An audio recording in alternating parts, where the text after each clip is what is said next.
अधूरी रात की आखिरी बस। रात के ठीक 12 बजे थे। शहर का पुराना बस स्टैंड लगभग सुनसान हो चुका था। पीली लाइटें टिमटिमा रही थी और चारों तरफ अजीब सी खामोशी पसरी हुई थी।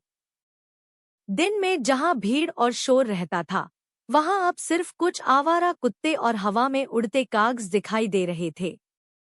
रोहित उस बस स्टैंड पर अकेला खड़ा था। उसकी आंखों में थकान थी और चेहरे पर बेचैनी। उसे हर हाल में आज रात अपने गांव पहुंचना था।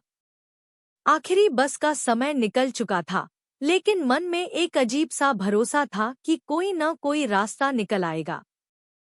तभी अचानक बस स्टैंड के आखिरी कोने से एक पुरानी सी बस आकर रुकी। बस का रंग काला पड़ चुका था, शीशे धुंधले थे और नंबर प्लेट आधी घिसी हुई थी। इंजन की आवाज ऐसी थी जैसे कोई बूढ़ा इंसान जोर लगाकर सांस ले रहा हो। रोहित को हैरानी हुई।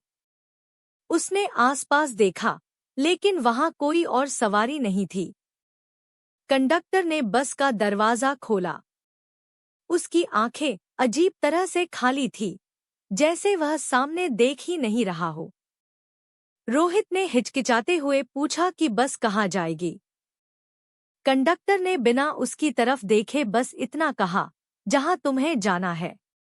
यह जवाब रोहित को अटपटा लगा, लेकिन देर हो रही थी। उसने बस में कदम रख दिया। अंदर का माहौल और भी अजीब था। सीटें फटी हुई थी और खिड़कियों से बाहर घना अंधेरा दिखाई दे रहा था। बस में पहले से कुछ लोग बैठे थे। कोई खिड़की की तरफ मुंह करके बैठा था, कोई सिर झुकाए हुए। किसी के चेहरे साफ दिखाई नहीं दे रहे थे। बस चल पड़ी। जैसे ही बस स्टैंड पीछे छूटा, शहर की रोशनी भी खत्म हो गई। अब बस एक सुनसान सड़क पर दौड़ रही थी। रोहित को लगा कि यह रास्ता उसने पहले कभी नहीं देखा। कुछ देर बाद उसे महसूस हुआ कि बस के अंदर ठंड बढ़ती जा रही है। उसने अपनी जैकेट जिप कर ली। तभी सामने बैठी एक औरत ने धीरे से अपना सिर उठाया। उसका चेहरा पीला था और आंखों के नीचे गहरे काले निशान थे। उसने बहुत धीमी आवाज में पूछा, तुम भी रास्ता भटक गए हो? रोहित कुछ समझ पाता, उससे पहले वह औरत फिर से सिर झुका चुकी थी। बस अब जंगल के बीच से गुजर रही थी। बाहर पेड़ इतने घने थे कि आसमान दिखाई नहीं दे रहा था। अचानक बस अपने आप रुक गई। ड्राइवर की सीट पर कोई नहीं था। कंडक्टर भी गायब था। रोहित के दिल की धड़कन तेज हो गई। उसने पीछे मुड़कर देखा। जो लोग बस में बैठे थे, वे अब उसकी तरफ देख रहे थे। उनकी आंखें चमक रही थी, जैसे अंधेरे में कोई जानवर देख रहा हो। एक बूढ़ा आदमी खड़ा हुआ और बोला, यह बस सिर्फ रात में चलती है।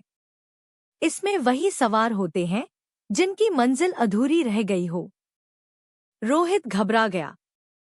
उसने चिल्लाकर बस से उतरने की कोशिश की, लेकिन दरवाजा खुल नहीं रहा था।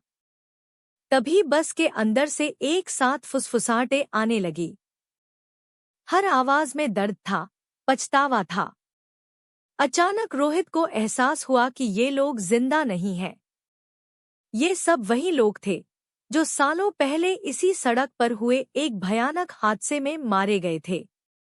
उनकी आखिरी यात्रा अधूरी रह गई थी और अब वे हर रात इस बस में सवार होकर उसी रास्ते पर घूमते रहते थे। बस फिर से चल पड़ी, लेकिन अब उसकी रफ्तार बहुत तेज थी। रोहित की सांसें भारी हो गई। उसने आंखें बंद कर ली और मन ही मन भगवान को याद करने लगा। एक जोरदार झटका लगा। सुबह रोहित की आंख अस्पताल में खुली। डॉक्टर बता रहे थे कि उसे सड़क के किनारे बेहोशी की हालत में पाया गया था। पास में एक टूटी हुई बस का मलबा पड़ा था, जो सालों पहले जलकर खाक हो चुकी थी। रोहित चुपचाप सब सुनता रहा। उसने कुछ नहीं कहा। आज भी उस शहर में लोग कहते हैं कि अगर आप रात के 12 बजे उस पुराने बस स्टैंड पर खड़े हों और अचानक एक काली बस आपके सामने रुके, तो भूलकर भी उसमें मत चढ़ना, क्योंकि वह बस आपको मंजिल तक नहीं बल्कि अपनी अधूरी रात का हिस्सा बनाने ले जाती है।